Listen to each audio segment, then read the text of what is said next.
চর্যাপদের সমাজ ও লৌকিক জীবন। চর্যাপদের পদগুলো যেমন একদিকে আধ্যাত্মিক তত্ত্বের বাহন, তেমনি অন্যদিকে তা সমকালীন বাংলার নিম্নবিত্ত, অবহেলিত সাধারণ মানুষের দৈনন্দিন জীবন সংগ্রাম ও বাস্তব সমাজচিত্রের এক জীবন্ত দলিল। এক, দারিদ্র্য ও জীবন সংগ্রামের চিত্র। চর্যাগীতির বহু পদে তৎকালীন দরিদ্র ও নিম্নবিত্ত বাঙালিদের চরম দুঃখ দুর্দশার বাস্তব চিত্র ফুটে উঠেছে। ঢেণ্ঢনপাদের ৩৩ নম্বর পদটি এর এক অনন্য উদাহরণ। টালত ঘর মোর নাহি পরবেশী, হাঁড়িতো ভাত নাই নীতি আবেশী। টিলার ওপর আমার ঘর, সেখানে কোনো প্রতিবেশী নেই, হাঁড়িতে ভাত নেই, অথচ প্রতিদিন অতিথিরা ভিড় করে। এই বর্ণনা প্রমাণ করে যে ভাত ছিল বাঙালির প্রিয় ও প্রধান খাদ্য এবং তীব্র অভাবের কারণে নিত্য উপবাসী ছিল সাধারণ মানুষের নিয়তি। ২, অন্তজ ও বার্ত সমাজের জীবনযাত্রা। চর্যাপদের সমাজ মূলত আর্য অনার্য এবং আদিম অধিবাসীদের এক বিচিত্র মিশ্রণ। এখানে ডোম, নিষাদ, শবর, শবরী, ব্যাদ ও চণ্ডালদের মতন অন্তজ শ্রেণীর মানুষের জীবনযাত্রার স্পষ্ট বিবরণ পাওয়া যায়।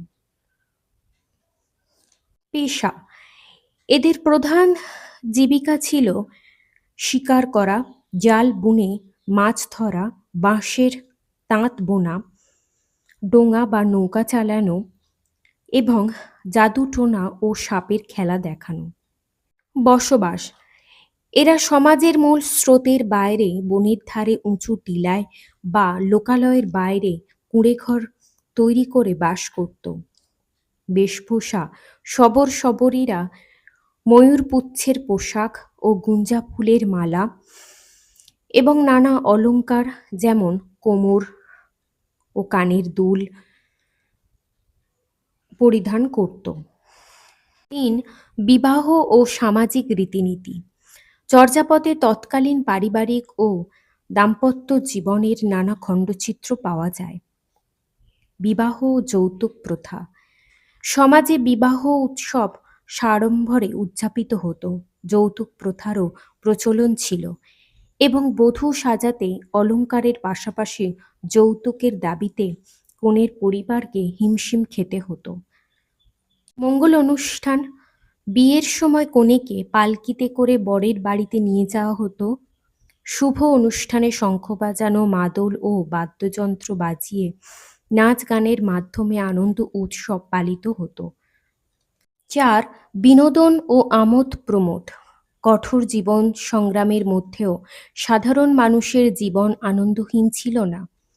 গ্রামীণ উৎসবের প্রধান অনুষঙ্গ ছিল যৌথ নাচ গান, পাশা খেলা ও দাবা খেলার মতন বুদ্ধিবৃত্তি ঘরোয়া খেলারও প্রচলন ছিল, যা মানুষকে বিনোদন যোগাত। আইন শৃঙ্খলা ও সামাজিক অস্থিতিশীলতা। তৎকালীন সমাজে চোর ডাকাতির উপদ্রব ছিল একটা বড় সমস্যা। রাত গভীর হলে ঘরের চারিদিকের বেড়া কেটে, শীত কেটে চুরির ঘটনা ঘটত, যার ফলে গৃহস্থকে সবসময় তটস্থ ও সজাগ থাকতে হতো।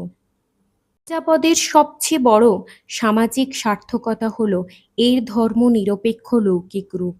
তৎকালীন সমাজের রাজনৈতিক অস্থিরতা ও উঁচু শ্রেণীর জাঁকজমকের বিপরীতে নদীমাতৃক বাংলার গ্রামীণ সাধারণ মানুষের দুঃখ, কষ্ট, অভাব ও উৎসবের যে নিখুঁত চালচিত্র এতে আঁকা হয়েছে, তাই মূলত বাংলা কবিতার প্রথম নিজস্ব সমাজচিত্রের জন্ম দিয়েছে।